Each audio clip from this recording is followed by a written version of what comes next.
हाँ जी स्टूडेंट्स, तो आज की क्लास में हम एक और एग्जांपल कर रहे हैं लीनियर कॉम्बिनेशन का। मोस्ट इंपोर्टेंट क्वेश्चन है बच्चे, पेपर में ये क्वेश्चन बिल्कुल हमें सेक्शन बी में 4 मार्क्स के लिए देखने को मिल सकता है। क्या कहता, अल्फा 1 वेक्टर कुछ ना कुछ दिया हुआ है, अल्फा 2 वेक्टर, अल्फा 3 वेक्टर और अल्फा 4 वेक्टर। हमें इस बार क्वेश्चन में टोटल 4 वेक्टर दिए हुए हैं। तो कहता V3R क्वेश्चन में क्या दिया हुआ है, वेक्टर स्पेस। V3 का मतलब होता है बच्चे जो एलिमेंट है वो 3 डायमेंशन होंगे, जैसे तुम्हें दिख रहे हैं इसमें सभी एलिमेंट 3 डायमेंशन दिख रहे हैं तुम्हें। और फील्ड का नाम दिया हुआ है तुम्हें R। कहता V3R एक वेक्टर स्पेस है जिनमें से हमने अल्फा 1, अल्फा 2, अल्फा 3 और अल्फा 4 को लिया है। तो कहता प्रूव करो, देन शो दैट। तो कहता प्रदर्शित करो, शो करो लीनियर कॉम्बिनेशन। L का मतलब क्या होता है बच्चे, लीनियर कॉम्बिनेशन।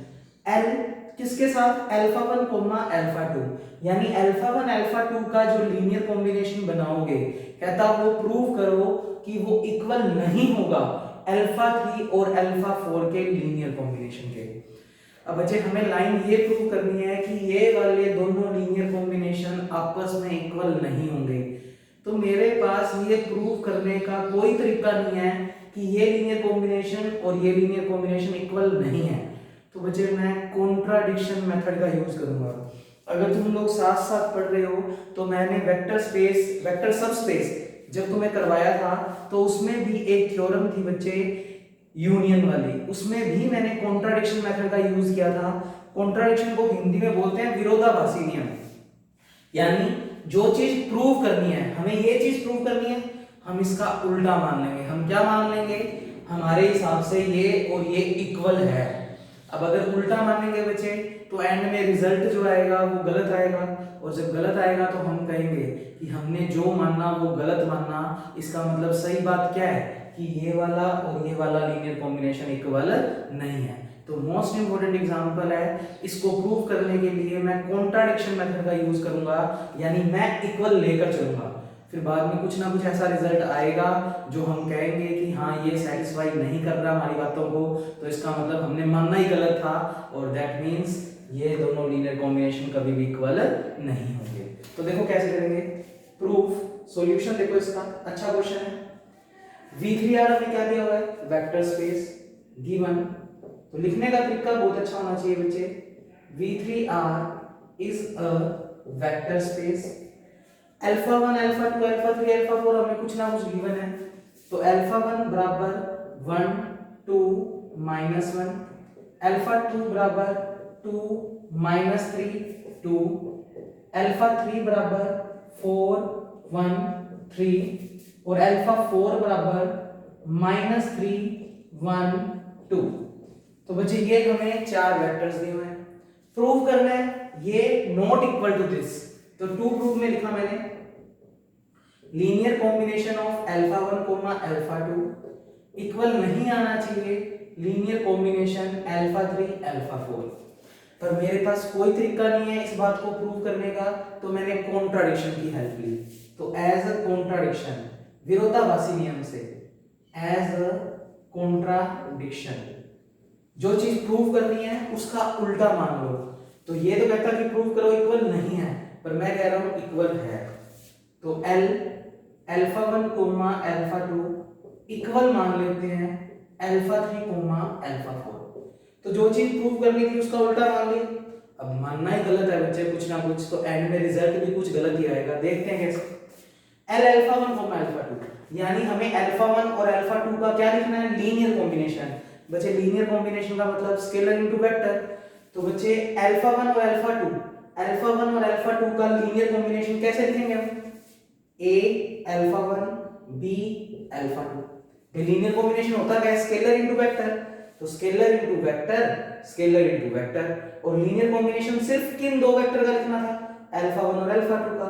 तो मैंने लिख दिया A alpha 1 plus B alpha 2। चाहे तो A1 भी लिख सकते हो और यहाँ पर A2 लिख सकते हो। तो A1 alpha 1 plus A2 alpha 2। तो A1 A2 नाम रखो, चाहे A और B नाम रखो, कोई फर्क नहीं है बच्चे। अच्छा इक्वल का साइन, इक्वल में हमें किन का लीनियर कॉम्बिनेशन लिखना है, अल्फा 3 और अल्फा 4 का।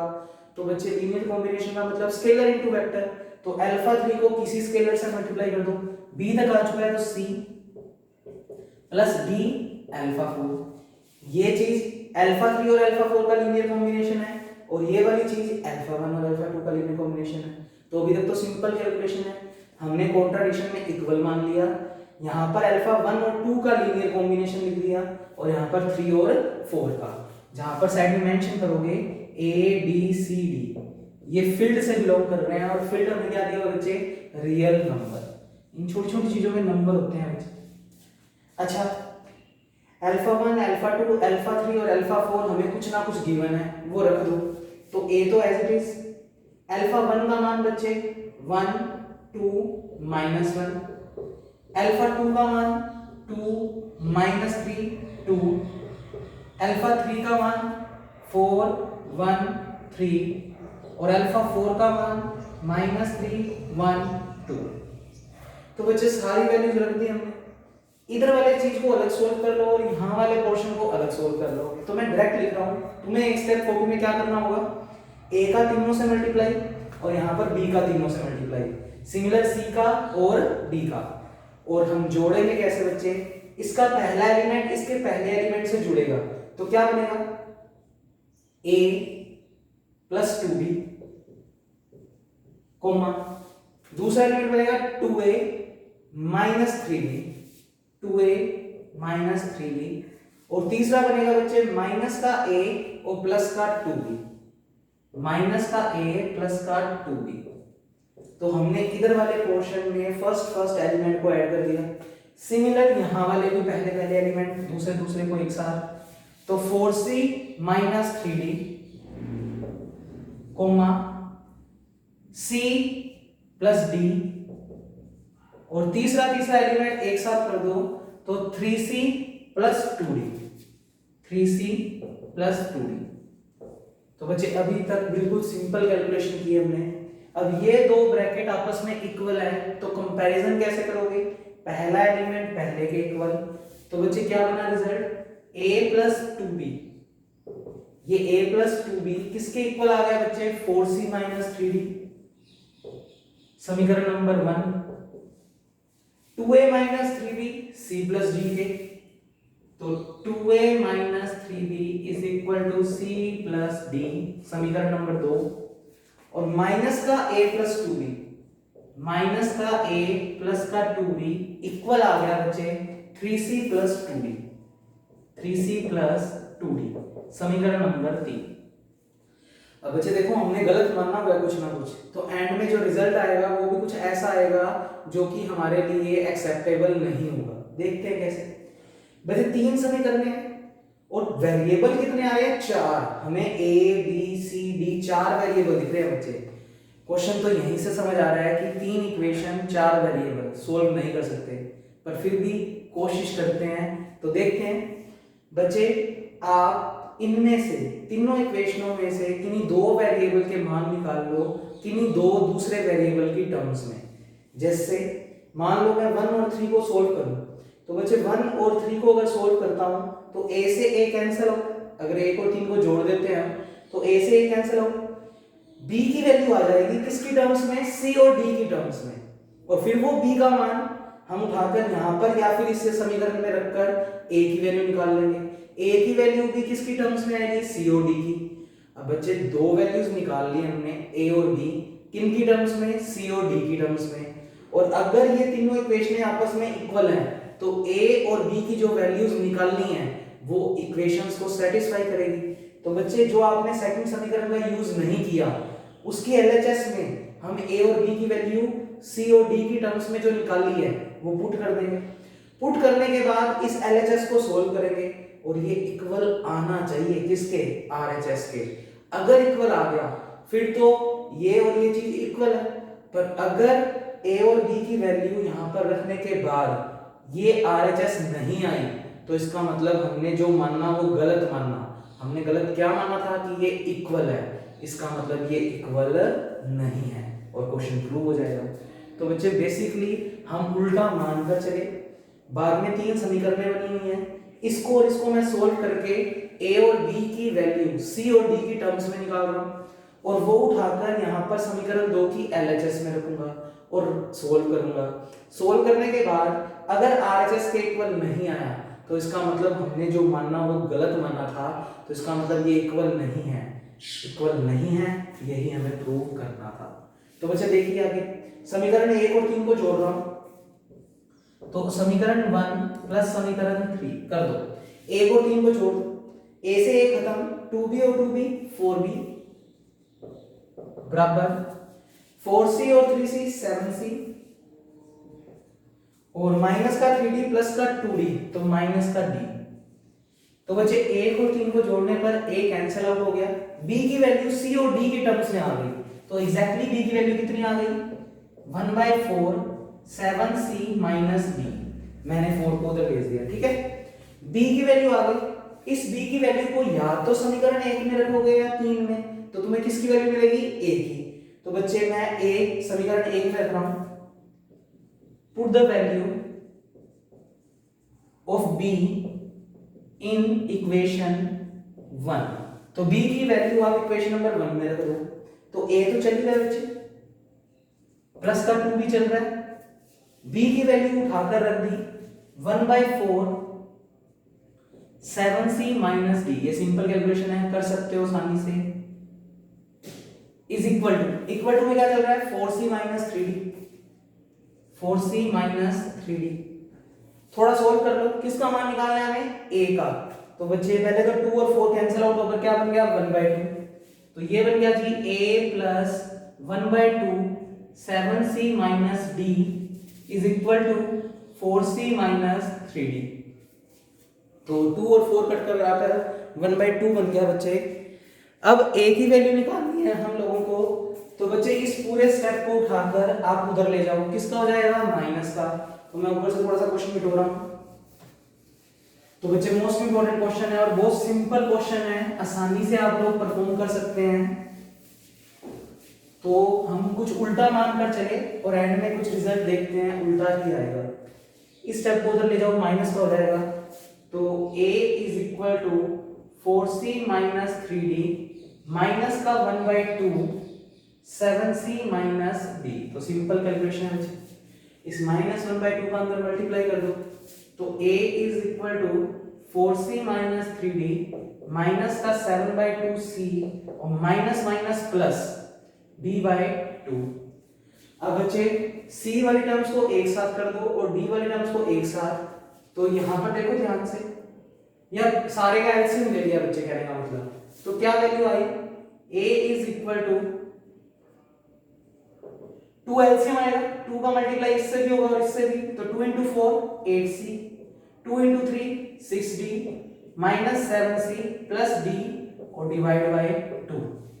अब बच्चे 8c में से 7c को सब्ट्रैक्ट करोगे तो वैल्यू आएगी सिर्फ c, और माइनस का 6d में प्लस का d करोगे तो वैल्यू आएगा माइनस का 5d डिवाइड बाय 2। तो बच्चे हमने a की वैल्यू भी निकाल ली और हमने b की वैल्यू भी फाइंड आउट कर ली।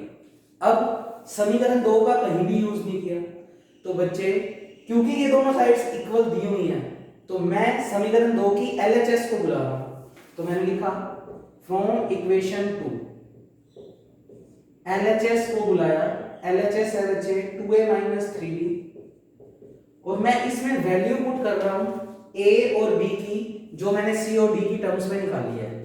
रखने के बाद सोल्व करने के बाद इक्वल टू RHS आएगा, अगर आ गया फिर तो हमने जो गलत माना था वो बात सही है कि लीनियर कॉम्बिनेशन आपस में वो इक्वल थे, पर अगर ये इसके इक्वल नहीं आता तो बच्चे हमने जो माना वो गलत माना, तो हमने दोनों को इक्वल माना था, तो वो इक्वल ना होकर क्या होंगे अनइक्वल, और यही हमें क्वेश्चन में प्रूव करना था।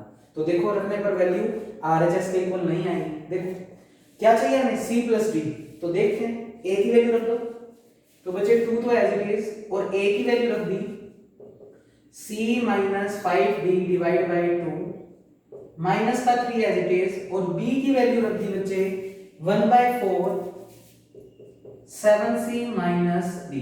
थोड़ा सोल्व करके दिखा दो, 2 से 2 कैंसिल आउट, ये बना बच्चे c minus 5d।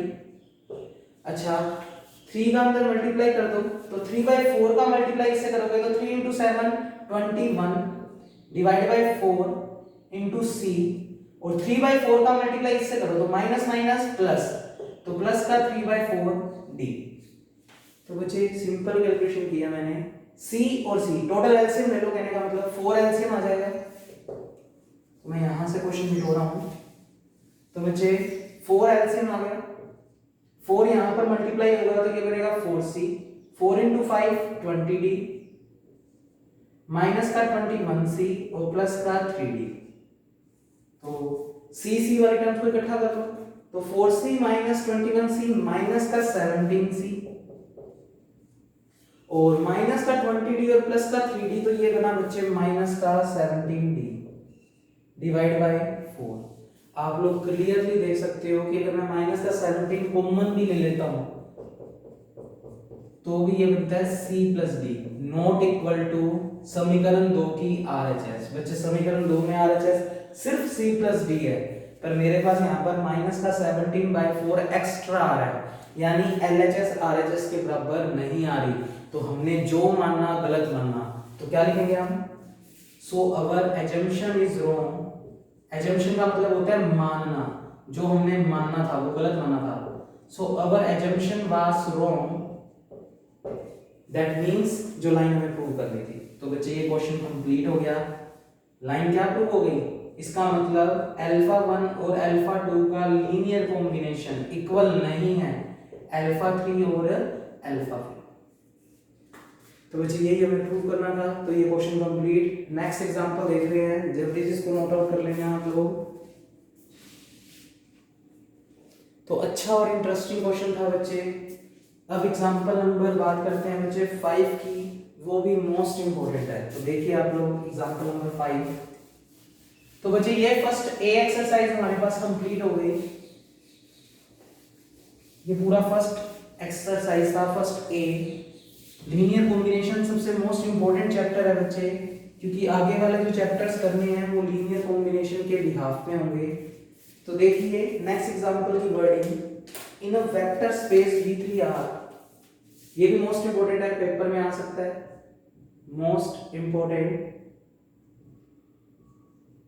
In a vector space V3R, यानी V3 यानी 3 डायमेंशनल एलिमेंट होंगे और R हमें फील्ड दिया हुआ है। Let alpha 1 1 to 1, let alpha 1 1 2 1, alpha 2 दिया हुआ बच्चे 3 1 5, अल्फा 2 3 1 5, अल्फा 3 दिया हुआ है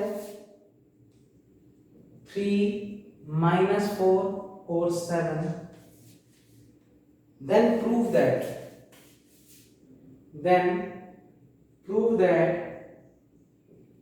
तो बच्चे इसकी जो फर्स्ट ए एक्सरसाइज तो हो गई, और बी बहुत इजी है, अगर ये ए एक्सरसाइज तुम्हें समझ आ गई, then prove that the subspace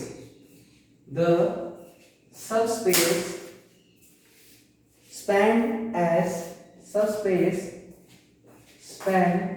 S बराबर अल्फा 1 अल्फा 2 एंड T बराबर alpha 1 alpha 2 and alpha 3 are the same.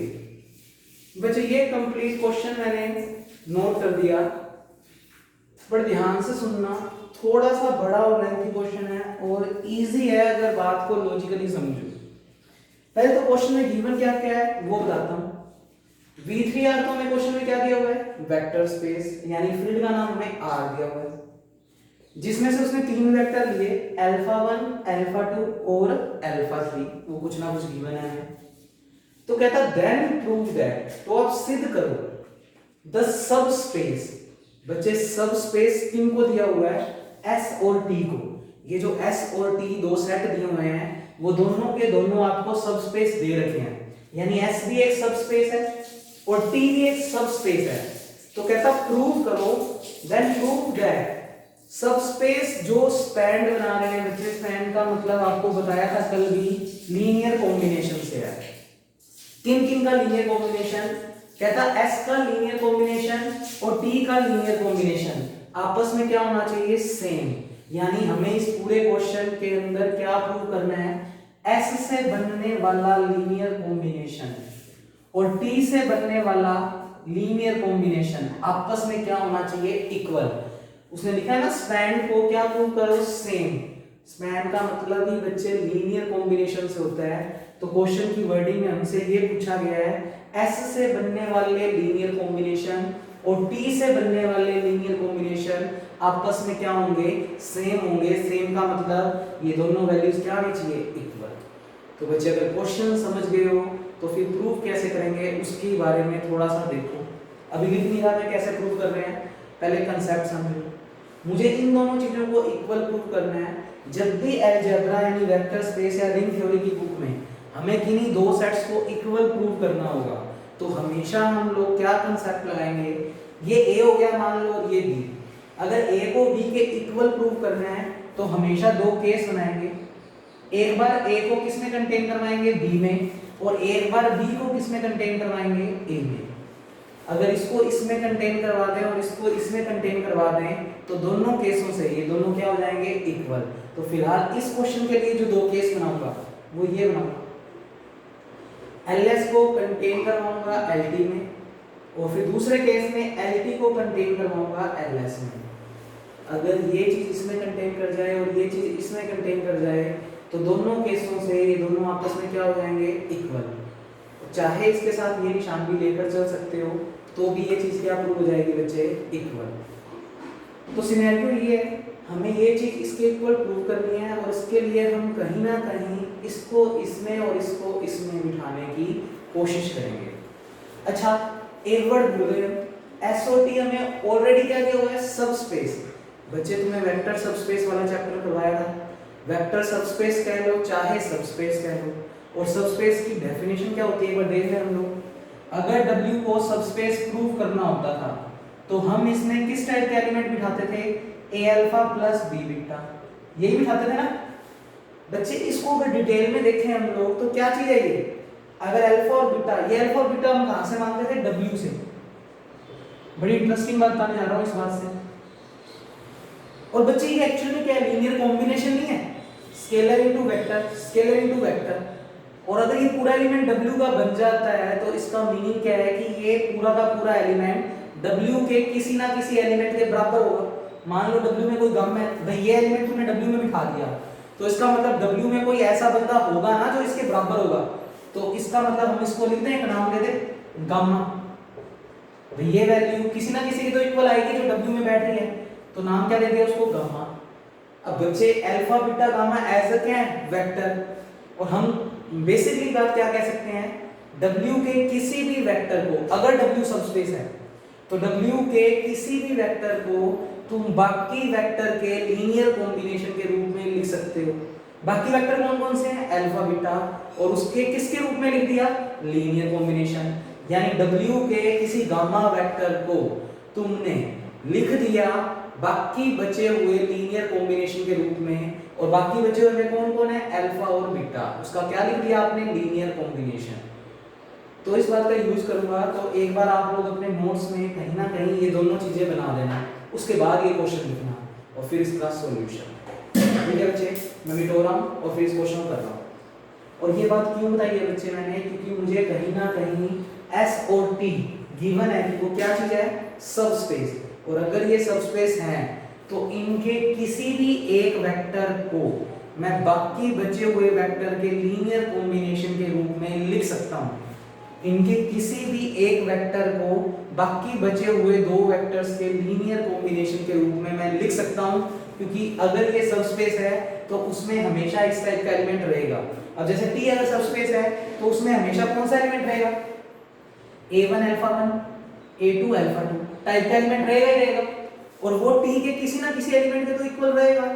Suppose alpha 2 लिख सकते हैं ना ये वैल्यू, भाई इन दोनों का लीनियर कॉम्बिनेशन, क्योंकि T अगर सबस्पेस है तो उसके किसी भी दो वेक्टर्स को बुलाओगे तो उसका जो भी A alpha plus B beta type का एलिमेंट होगा वो इसमें होगा ही होगा। भाई सोचो अल्फा 1 और अल्फा 2, इधर अल्फा बीटा तो है नहीं, तो आपने इन दोनों को बुला लिया। इन दोनों के लिए अगर लिखते ये वाली प्रॉपर्टी तो क्या लिखते, देखना जरा, A अल्फा 1 बीटा की जगह आ गया बीटा अल्फा 2, और ये एलिमेंट क्योंकि W सबस्पेस है, अब यहां पर T क्या है, सबस्पेस, तो T अगर सबस्पेस है तो T में ये एलिमेंट तो होगा ही होगा। और पक्की बात है ये जो कुछ भी बनेगा वो T के किसी ना किसी एलिमेंट के तो इक्वल होगा। तो बच कौन सा गया, अल्फा 3। तो पक्की बात है ये एलिमेंट किसके इक्वल होगा, अल्फा 3 के। बस इसी बात का यूज करूंगा बच्चे मैं। तो आप लोग थोड़ा सा इसको ऐसे रफ वे में कॉपी में नोट कर लेना, जिससे आपको इस क्वेश्चन को करने में दिक्कत ना आए। लाइन क्या प्रूव करनी है, LS is equal to LT। तो जल्दी से आप लोग नोट कीजिए, उसके बाद हम लोग बात करते हैं।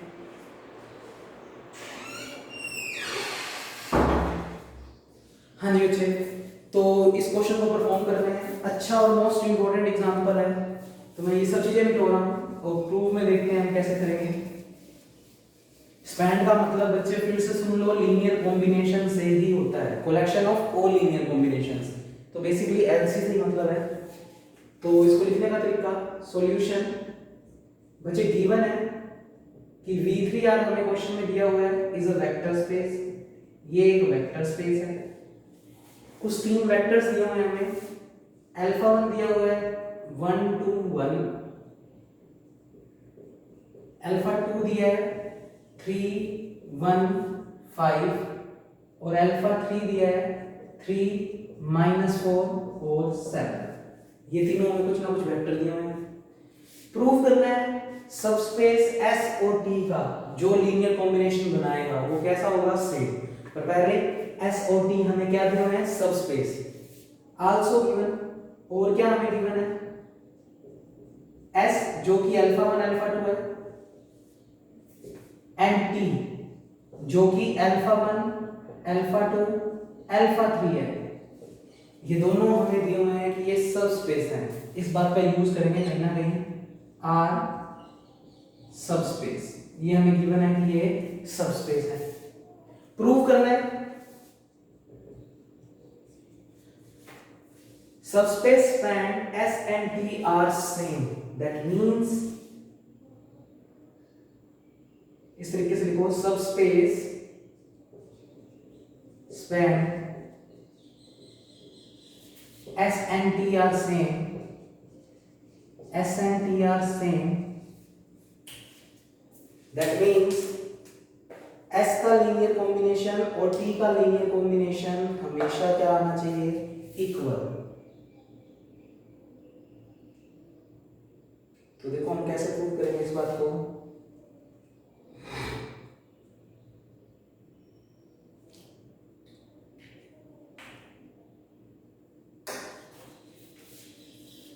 दैट इज टू प्रूव, इसका मतलब हम लोग सिद्ध करेंगे LS का लीनियर कॉम्बिनेशन और LT का लीनियर कॉम्बिनेशन क्या आना चाहिए, इक्वल। और इनको इक्वल प्रूव करने के लिए हमें कितने केस बनाने पड़ेंगे, 2। तो पहले केस में मैं प्रूव कर रहा हूं, case first to prove LS को मैं बिठाने की कोशिश कर रहा हूं LT में। इसको इसमें कंटेन करवाने के लिए ज्यादा जोर नहीं लगेगा हम लोगों का। एक छोटा सा रीजन देंगे बच्चे, तुम्हें दिखाई दे रहा है S में सिर्फ 2 वेक्टर है, अल्फा 1 और अल्फा 2, और T में 3 वेक्टर है, अल्फा 1 अल्फा 2 अल्फा 3।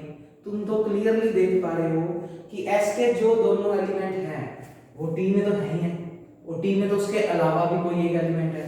तो क्लियरली दिख रहा है तुम्हें S तो सबसेट है ही T का। भैया S में तो अल्फा 1 अल्फा 2 है, और T में अल्फा 1 अल्फा 2 अल्फा 3 3 है। तो ये बंदा तो इसमें जाकर बैठ ही है, ये बंदा तो इसमें जाकर बैठ ही है।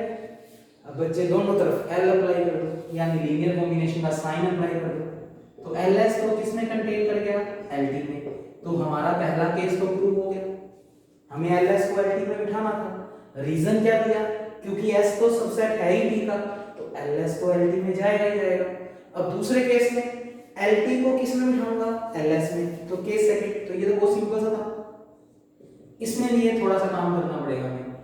LT को अच्छा सबसेट करवाना है किसका, LS का। चाहे इसमें बिठा दो चाहे इक्वल प्रूव करो, तो मैं बेसिकली इसमें इक्वल प्रूव कर दूंगा। इक्वल ही हो गया तो बस ये केस खत्म ही हो गया बच्चे। तो इसको इसके इक्वल ही प्रूव करना था, तो मैं LT को कोशिश कर रहा हूं इसमें बिठाने की या इसके इक्वल प्रूव करने की। तो उसके लिए सबसे पहले मैं LT की डेफिनेशन लिख रहा हूं बच्चे। LT की डेफिनेशन का मतलब T के अंदर जितने भी लीनियर कॉम्बिनेशन पॉसिबल होंगे, अगर उनको एक सेट में बंद कर दें। ये चैप्टर जब शुरू करवाया था तो तुमने डेफिनेशन लिखवाई थी लीनियर स्पैन की। वो ऐसे सेट के लिए लिखवाई थी, तो हमने उसको LS से शो किया था और लिखा था क्या, collection of all linear combination in S। S में बनने वाले जितने भी लीनियर कॉम्बिनेशन है, अगर उनको एक सेट में बंद कर दें तो वो लीनियर स्पैन को रिप्रेजेंट करता है। तो LT के लिए अगर मैं डेफिनेशन लिखूं तो मैंने क्या लिखा, बाय डेफिनेशन ऑफ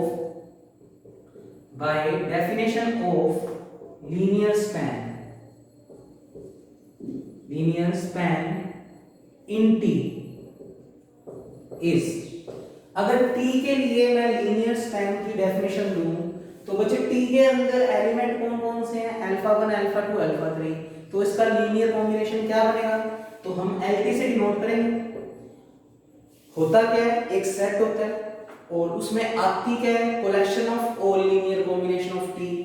तो T के अंदर 3 वेक्टर है, तो इनका लीनियर कॉम्बिनेशन क्या होगा, A1 अल्फा 1 A2 अल्फा 2, आगे साइन 4 होल का यूज करोगे, यानी इनसे जितने भी लीनियर कॉम्बिनेशन बन सकते हैं उन सबको एक सेट में बंद कर दो, तो LT को डिनोट कर रहा है A2 alpha 2 plus A3 alpha 3, where A1 A2 A3 belongs to बच्चे, हाँ जी फील्ड क्या दिया हुआ है R, तो A1 A2 A3 ये तो R से बिलोंग कर रहा है, और अल्फा 1 अल्फा 2 अल्फा 3 जो जिस चीज का लीनियर स्पैन लिख रहे हैं, तो T का लिख रहे हैं, तो अल्फा 1 अल्फा 2 अल्फा 3 कहां से बिलोंग कर रहा है, T से, alpha 1 alpha 2 alpha 3 belongs to T। इसको मैं दे रहा हूं समीकरण नंबर 1, यहां तक नोट करो, बहुत इजी काम किया बच्चे, सिंपली इसको इसमें बिठाना है।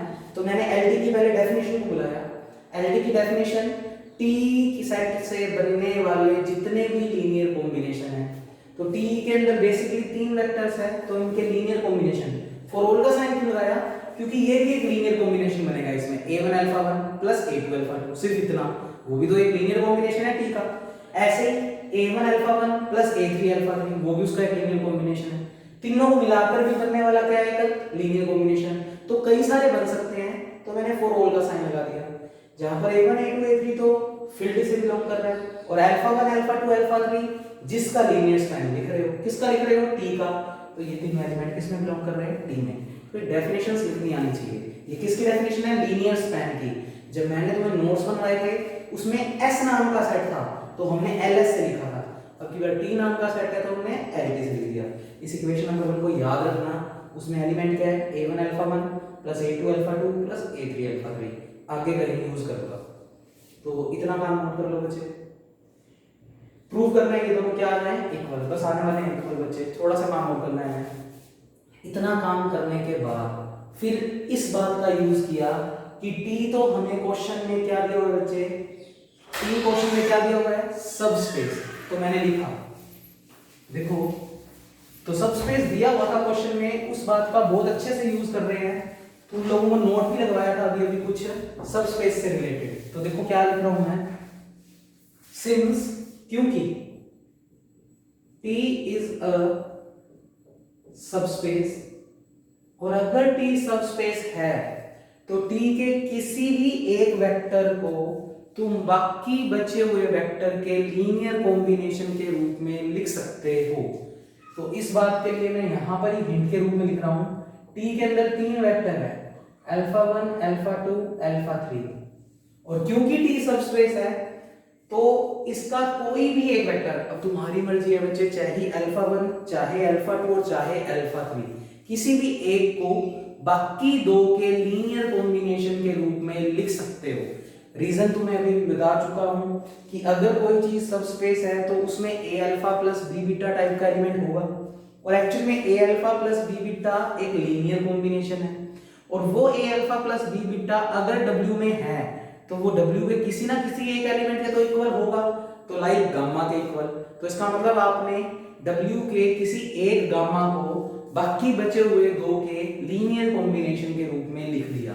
तो ऐसे अगर T सबस्पेस है तो उसमें a alpha 1 plus b alpha 2 type का एलिमेंट होगा ही होगा, और वो T के किसी ना किसी एलिमेंट के इक्वल होगा, जिसका नाम क्या रख दिया हमने, अल्फा 3। तो मैं इस T सेट के लिए इस सबस्पेस की प्रॉपर्टी का यूज करके लिख रहा हूं, let alpha 3 is equal to बाकी बचे हुए दो, बाकी कौन बच गया, अल्फा 1 और अल्फा 2, तो a alpha 1 plus b alpha 2 जहां पर ए और बी कुछ ना कुछ रियल नंबर है। और अभी हम प्रूव भी कर देते हैं। तो इसको ऐसे मत लिखो, अल्फा 3 को तुमने क्या लिख दिया, बाकी दो के लीनियर कॉम्बिनेशन के रूप में। किस प्रॉपर्टी से, सबस्पेस की प्रॉपर्टी से, कि उसमें A alpha plus B beta type का एलिमेंट तो होगा ही होगा, और वो टी के किसी ना किसी एलिमेंट के इक्वल होगा। तो हमने किसके इक्वल मान लिया, अल्फा 3। अब कोई बच्चा कहते हैं आपने ऐसा क्यों माना, तो भैया आप अल्फा 2 के लिए लिख दो।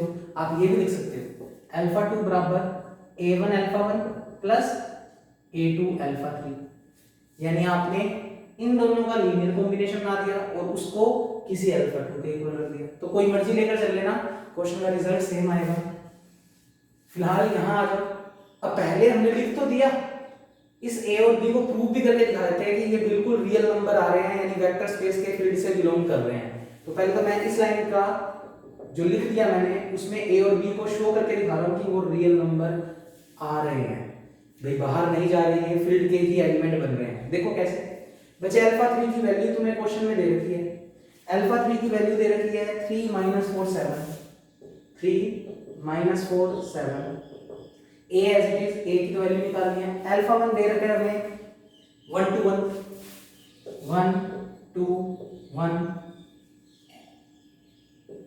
b एज इट इज, और अल्फा 2 की वैल्यू दे रखी है बच्चे हमें 3 1 5। तो ये वैल्यूज आपको लिखवा रखी है मैंने, ये गिवन है। इनको सोल्व करके पहले हम a और b को शो कर रहे हैं कि वो रियल नंबर आ रहे हैं, वेक्टर स्पेस के फील्ड से बिलोंग कर रहे हैं। तो देखिए ये 3 - 4 7 तो as it is, a as it is. अच्छा ये स्टेप बहुत बार कर चुके हैं। a का मल्टीप्लाई इन तीनों से होगा और b का तीनों से, पहला पहला, दूसरा दूसरा और तीसरा तीसरा इकट्ठा कर लो। तो a + 3b, 2a + b, a + 5b। तो इस तरीके से हमने इकट्ठा कर लिया बच्चे। दो ब्रैकेट आपस में इक्वल है, कंपैरिजंस कर दो। तो a + 3b 3 के बराबर, a + 3b = 3, 2a + b -4 के बराबर, तो 2a + b = -4। समीकरण नंबर 2, समीकरण नंबर 3। इस समीकरण में एक को याद रखना, LT में किस टाइप का एलिमेंट है, a1 alpha 1, a2 alpha 2 plus a3 alpha 3। अभी यूज करने वाला हूं, पहली बात तो डरते नहीं इस बात को, चाहिए हमें ये। और a + 5b किसके बराबर, 7 के, a + 5b = 7। समीकरण नंबर 4। बचे 2 3 और 4 इक्वेशन को सोल्व करके ab की वैल्यू प्रूव कर दो कि वो कैसी आ रही है, रियल नंबर आ ही है बच्चे। कर दो ऐसे कैलकुलेशन। क्या करोगे, इक्वेशन 2 और 3 को अगर सोल्व करें तो किसी एक को खत्म करना है, तो बच्चे इसको 2 से मल्टीप्लाई करके इसमें घटा देते हैं, a से ये खत्म हो जाएगा। तो मैं क्या लिख रहा हूं, समीकरण 2 को हम मल्टीप्लाई कर रहे हैं 2 से और माइनस कर रहे हैं इक्वेशन नंबर 3 में से।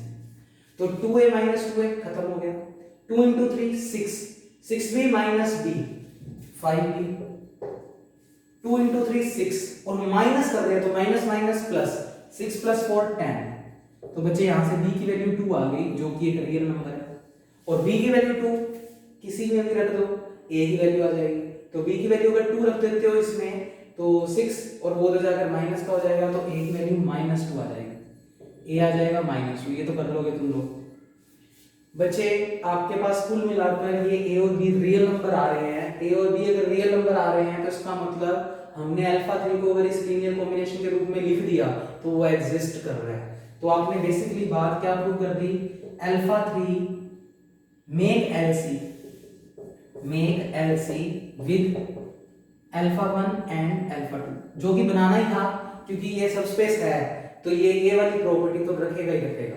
पर हमने फिर भी प्रूव करके दिखाई कि हाँ, अगर हमने अल्फा 3 को इसके लीनियर कॉम्बिनेशन के रूप में लिख दिया तो ये एक लीनियर कॉम्बिनेशन एग्जिस्ट कर रहा है। जैसे अभी तक हमने जितने भी क्वेश्चन किए हैं लीनियर कॉम्बिनेशन के, उसमें हम करते यही थे ना, किसी भी एक को बाकी के लीनियर कॉम्बिनेशन, जैसे यहाँ पर अल्फा होता था और यहाँ पर अल्फा 1 अल्फा 2, और वैल्यू किसकी निकालते थे हम, a और b की। वो अगर सॉल्यूशन देते हैं तो हम लीनियर कॉम्बिनेशन लिख सकते हैं, नहीं तो नहीं। तो अब बात ये प्रूव हो गई कि इसको अल्फा 1 और अल्फा 2 के लीनियर कॉम्बिनेशन के रूप में लिखा जा सकता है। दैट मींस ये लाइन बिल्कुल एग्जिस्ट कर रही है, a alpha 1 plus b alpha 2 exist, ये विद्यमान है इसकी वैल्यू फाइनाइट आ रही है, ये बात हम प्रूव कर चुके। अब इस डेफिनेशन को बुला, तो फ्रॉम वन एलटी को पूरा एज इट इज बुला, बस थ्योरम हो गई बच्चे। एलटी में क्या है, a1 alpha 1 plus a2 alpha 2 plus a3 alpha 3। हाँ जी, ये एलटी की डेफिनेशन है, बुला दिया बच्चे। इसमें अल्फा 3 की वैल्यू जो हमने निकाली है ना वो रख देते हैं। अल्फा 3 की वैल्यू हमने क्या निकाली है, a alpha 1 plus b alpha 2, रख दो। a1 alpha 1 plus a2 alpha 2 as it is, a3 as it is, और अल्फा 3 की वैल्यू रख दी a alpha 1 plus b alpha 2। ठीक है बच्चे, बस a और b की वैल्यू चाहो तो यहां रख दो, नहीं तो कोई जरूरी नहीं है। बस इतना पता लग गया a और b रियल नंबर है, फील्ड से बिलोंग कर रहे हैं, यानी a1 a2 a3 a b सभी के सभी फील्ड से बिलोंग कर रहे हैं। एलटी की डेफिनेशन में ये तो तीनों फील्ड से बिलोंग कर ही रहे थे, आर से बिलोंग कर ही रहे हैं, और a और b हमने प्रूव कर दिया आर से बिलोंग कर रहा है। तो यहां पर बेसिकली लिख सकते हो a b alpha a1 a2 a3 सभी के सभी आर से बिलोंग कर रहे हैं, ये हम प्रूव कर चुके हैं। बस अब इसमें अल्फा 1 वालों को इकट्ठा कर दो और अल्फा 2 वालों को इकट्ठा कर दो, तो देखना क्या बनेगी बात। LT is equal to alpha 1 और अल्फा 1 कॉमन आ गया, बनेगा क्या अंदर, a1 plus a3a, a1 plus a3a, और बाहर कॉमन आ गया अल्फा 1। कहने का मतलब इन दो स्टेप्स को इकट्ठा कर दिया, अल्फा 1 कॉमन ले लिया। ऐसे ही इसमें और इसमें अल्फा 2 कॉमन आ, अंदर क्या बचेगा, a2 और a3 का अंदर मल्टीप्लाई करोगे तो ba3, और बाहर निकल गया बच्चे अल्फा 2। तो जिनको कोई टिक नहीं किया उनमें से अल्फा 2 कॉमन आ गया।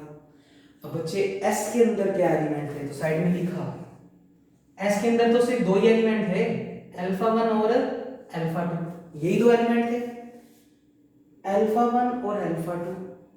बच्चे ये a1 a3 a b ये सभी क्या है, रियल नंबर। और अगर कोई चीज फील्ड से आ रही है, रियल नंबर हमारा फील्ड है, जो भी चीज फील्ड से आ रही है वो स्केलर को रिप्रेजेंट करती है। तो scalar into vector, scalar into vector, scalar into vector क्या होता है, लीनियर कॉम्बिनेशन। और इसमें सिर्फ दो वेक्टर आ रहे हैं, अल्फा 1 और अल्फा 2, अल्फा 3 नहीं आ रहा। और एस में भी दो ही वेक्टर है, अल्फा 1 और अल्फा 2। तो एलएस क्या चीज है, collection of all linear combination of S, S वाले वेक्टरों से बनने वाले जितने भी लीनियर कॉम्बिनेशन होंगे वो एलएस में होंगे। तो ये अल्फा 1 और अल्फा 2, और साथ में आ रहा है scalar, scalar into vector, scalar into vector. और क्योंकि सिर्फ अल्फा 1 अल्फा 2 आ रहे हैं, तो ये जो लीनियर कॉम्बिनेशन है ये एक्चुअल में कलेक्शन है एस से बनने वाले लीनियर कॉम्बिनेशंस की, क्योंकि एस में सिर्फ दो ही वेक्टर है, अल्फा 1 और अल्फा 2। और यहां पर क्या चल रहा है बच्चे, एलटी प्रूव हो गया। थ्योरम में क्या प्रूव करना था, टी और एस से बनने वाले स्पैन यानी लीनियर कॉम्बिनेशन आपस में सेम है, तो एलटी बराबर क्या आ गया, एलएस। आप कहोगे इसका साइन नहीं आया बच्चे, जब इक्वल ही आ गया तो इस साइन का फिर कोई मीनिंग नहीं है। तो बच्चे अगर ये क्वेश्चन समझ पाए हो तो बहुत अच्छी बात है, मोस्ट इंपोर्टेंट एग्जांपल है। पहले हमने बेसिकली ये प्रूव किया कि अगर तुम किन्हीं भी तीन वेक्टर्स वाले सेट में ये चीज लिख देते हो तो ऐसा लीनियर कॉम्बिनेशन एग्जिस्ट कर भी रहा है या नहीं, उसके लिए तुमने ए और बी की वैल्यू निकालकर प्रूव कर दिया कि ये एग्जिस्ट कर रहा है। अब अगर ये एग्जिस्ट कर रहा है तो बच्चे ये अल्फा 3 की वैल्यू जो तुमने एलटी की डेफिनेशन लिखी थी उसमें पुट कर दी। अब अल्फा 3 अल्फा 1 और अल्फा 2 की टर्म्स में निकाला होगा, आपने अल्फा 1 वाले को अलग लिया और अल्फा 2 को अलग लिया, और एक्चुअल में ये एक लीनियर कॉम्बिनेशन है, किसका, एस का, क्योंकि एस में सिर्फ दो ही वेक्टर है, अल्फा 1 और अल्फा 2। और इस वाले लीनियर कॉम्बिनेशन में भी सिर्फ दो ही वेक्टर आ रहे हैं, अल्फा 1 और अल्फा 2। तो ये जो है वो लीनियर कॉम्बिनेशन है किसका, एस का, तो एलएस। और यहाँ पर एलटी चल ही रहा था तो तुमने एलटी को किसके इक्वल प्रूव कर दिया, एलएस। तो बच्चे ये पूरी सेकंड बी एक्सरसाइज हमारी कंप्लीट हो गई। कल मैं सॉरी ए एक्सरसाइज कंप्लीट हो गई, कल मैं सेकंड बी करवाऊंगा, बहुत इंटरेस्टिंग है बच्चे। उसके लिए ये सारी वीडियोस आप लोगों की देखी होनी चाहिए। बेसिकली सिर्फ लीनियर कॉम्बिनेशन पता होना चाहिए, स्केलर इनटू वेक्टर। और लीनियर क्यों बोलते हैं, क्योंकि वेक्टर की डिग्री पावर कितनी है, 1 है। ओके बच्चे, थैंक यू।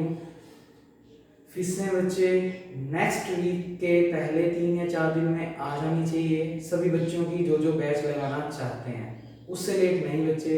इतना टाइम दे दिया मैंने, ऑलमोस्ट लगभग मैं 20 वीडियोस के आसपास डाल चुका हूँ। तो बच्चे फीसेस सबमिट कराएं आप लोग जितनी जल्दी हो सके। ओके बच्चे, थैंक यू।